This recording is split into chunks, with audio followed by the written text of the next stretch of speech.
Hi everyone, I am here with my Shabby Rose ledger style journal and a folio, and you'll see why I have this folio in a moment. What I have done is created a naked journal. This is actually based on the journal cover that I made for my December monthly journal. And what I've done is very similar to that one, if you've seen it already. If you haven't, feel free to go back and look at it. It's in my monthly journal section. What I've done is these are all vintage French papers. I think they're all French. There may be, no, they are. So these I've all gotten from Monahan's Papers. And I went through my stash and grabbed a bunch of pieces and just collaged it. I used the Tim Holtz vintage collage medium, and I used his collage brush. I will tell you this little brush was a life changer for me. I used a lot of regular brushes. They were just never the same. This, for whatever reason, this picks up just the right amount of collage medium, and it makes it look really, really good. So I did the collaging. Then I did some gold embossing, so you'll see some of that on here.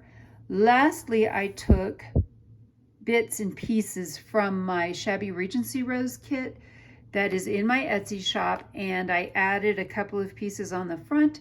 And then, because the backs of books should be neither blank nor boring, I decorated the back as well with different pieces from that and some gold embossing again.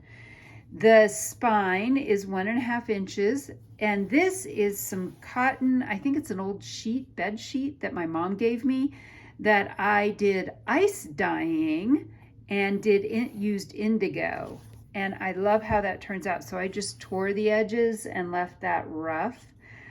And this is some people call this a tall, skinny journal. I prefer ledger style journal because I do have ledgers that are about this size. So from top to bottom, it also is 11.25, and width-wise, it's probably close to not 9 inches, 5 inches. And I have a closure here of just some sari silk. And I went with the brown. I was going to use the blue, but I felt like that would just be overkill. So I went with something that was a little bit less standing out. I guess it blends better. Oh, and this is a hollow back binding. So you can see that it's a hollow back binding that I learned to do from Nick the Booksmith. A lot of where I started out comes from her videos. Well worth it.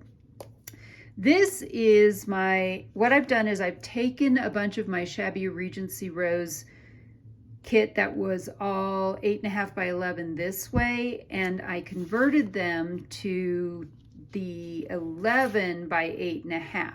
So this makes a tall journal, and you'll find this now in my Etsy shop. And then I have tons of room for writing, so there's nothing extra in here. I did no sewing. I didn't add pockets. I didn't add anything. I wanted to keep this very naked for whoever wants to just decorate it themselves. And I have a mix of papers. So I have a mix of my 28-pound acid neutral coffee dyed paper. I have some older things. This is from an old typing paper, some ledger paper. Each signature has my 5-hole pamphlet stitch that I used upholstery thread for, so it's very, very well reinforced. And there are 5 signatures. Each signature has 6 pages, so I believe that's 120 pages total. So again, like some of it I have lined on. This is a 1922-ish genuine piece of French ephemera, again, from Monahan's Papers. Love her stuff. And then the middle signature has the 2, and then this is a rectangular doily along with a piece of avocado dyed, again, eco dyed avocado dyed paper. And because it is a open spine binding, you can see that the pages do lie flat for journaling. This is, I believe, nope, I think, I've lost track of what signature I'm on. Anyway, this next one has Edith Holden, and then my favorite sound is the tissue paper. Coffee dyed, I love the color it came out. It's so dark and grungy. And I believe, yep, we're on to the last signature. A real quick flip of that. This is a 1923 piece of ledger paper that I got from a ledger from Susie over at Paper Harbor Company. And this again is Monahan's papers. So I will make sure to put those links in the description box below. So that, and then on the back, you have my Country Morning Creations sign there. And I can't remember if I said this is that melamine hardboard, so it should resist warping. Now, of course, if you dunk the whole thing in water, it will warp, but it should resist warping. And I just like the feel of that. It's a little bit more sturdy. And then here's the folio that comes with it.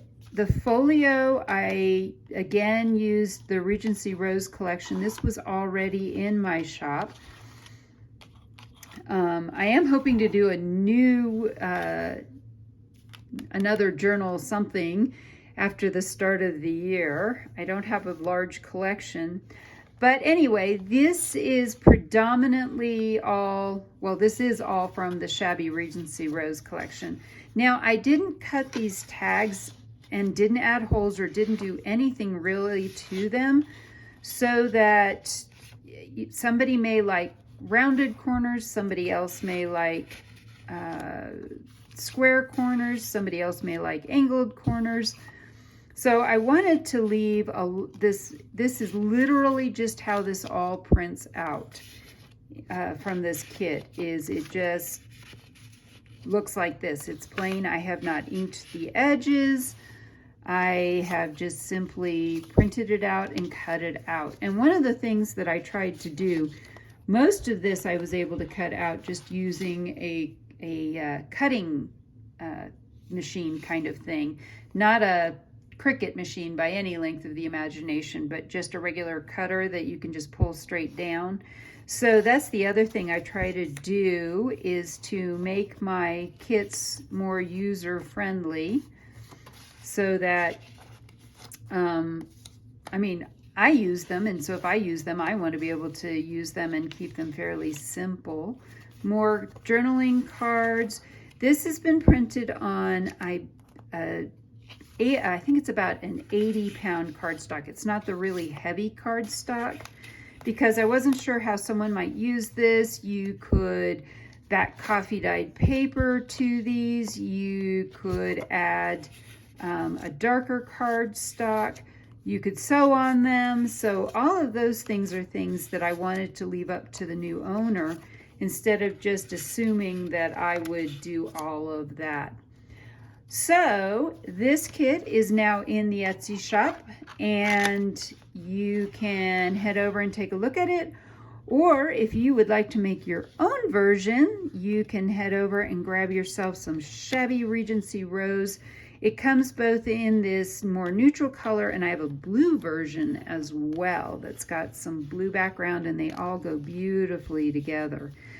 So I hope you have enjoyed this real quick flip through. I hope I've inspired you to be creative today.